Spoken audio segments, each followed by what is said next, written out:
6 months ago, I did a report about a woman whose debit card came missing, and she did her own investigation and discovered that it was actually an LAPD officer who stole her card and make purchases with it. Well, I have an update to this story, guys. But first, I'm going to go ahead and do a really fast recap.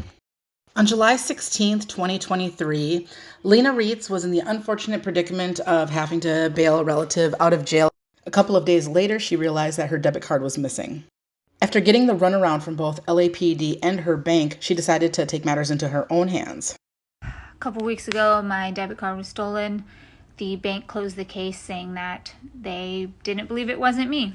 And the reason was because the card was present and they didn't believe that you could make purchases without providing a PIN. So in order to appeal this, I had to do a little detective work, and I started going to the places that this person was shopping, provided by my bank statements. And first thing I did was prove that you can make purchases without a PIN. And next, Home Depot provided me with receipts from all the purchases from this person. So then I took those receipts and I went to another department that provided security footage, time-stamped to when he was using my card. And there the little pecker is using my card. Hopefully my bank will believe me now, but I'm still waiting to appeal and to hear back from them. And so one of the places that he shopped at was able to catch him on camera with his vehicle. So I have his license plate number, his make and model of his vehicle. And I took this to the detectives, and they told me that they're not going to pursue it or do anything about it because it was under $50,000. And in Los Angeles, that's the limit for them to do anything about identity theft or, I guess, theft of any kind, which is BS, and I can't stand injustice. Did you guys hear that? She said that LAPD told her that they do not investigate thefts under $50,000. Are you kidding me?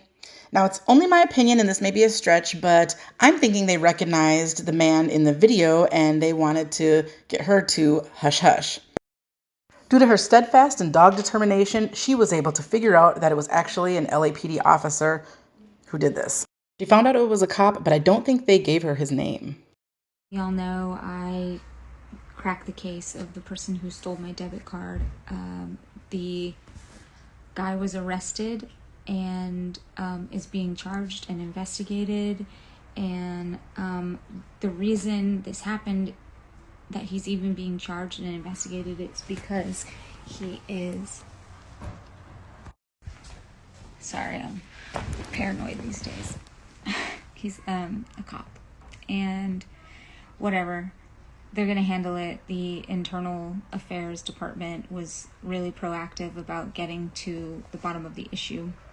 He's been suspended, but I received news back from my bank appeal, having sent them all the information, the police report, the photos, the proof and the evidence that it wasn't me using my card.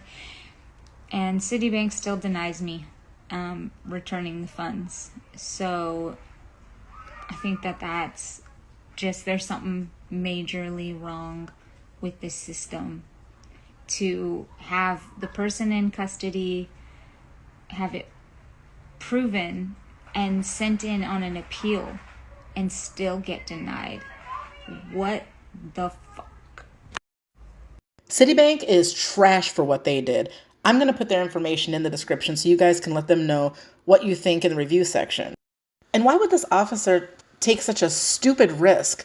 He's been working with LAPD for 16 plus years. He gets incredible benefits. He could certainly afford to pay for the things that he wanted to get. It's my opinion that he's par for the course. People who tend to get into law enforcement have those types of traits. They're not always the most intelligent. They do dumb shit and they feel very entitled. And that's exactly what the deal is with this guy here. In fact, it's required to be a cop that you have a low IQ. So if you ever need a reason to not give the police your ID, this is a perfect example. I even used it in one of my audits as a reason not to give my ID. Hi. How you doing? All right, how's it going? Good. What are you up to? Good, just working on a project. Working on a project? Yep. Okay.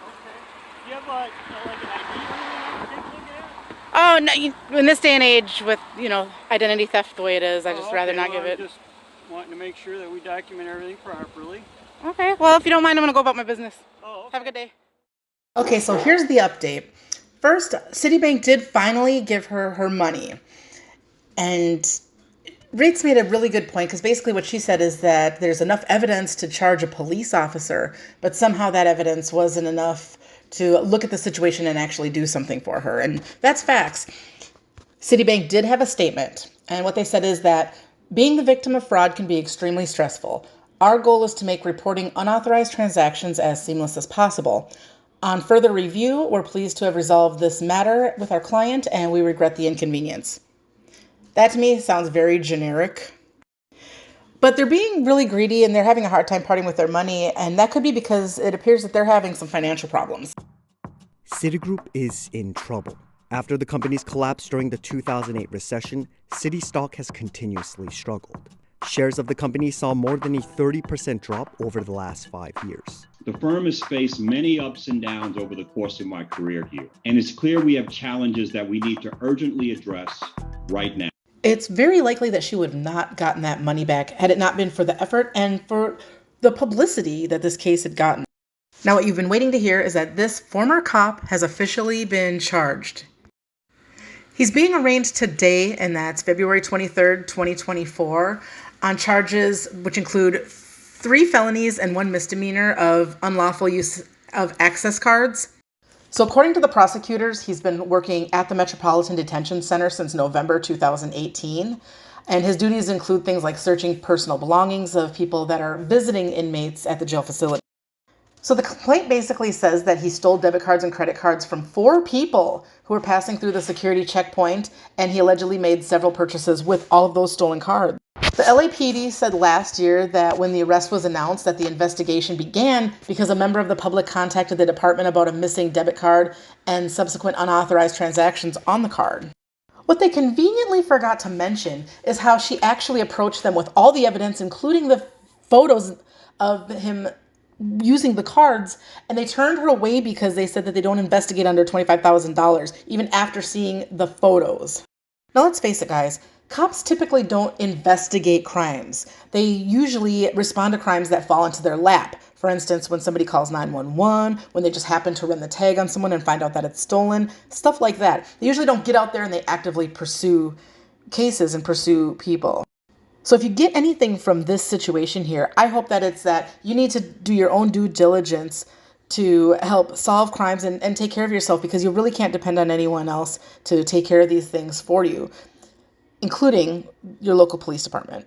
Let me know what you think about this video in the comment section, guys, and let me know if you like this type of content. Thanks so much, y'all. Have a great day.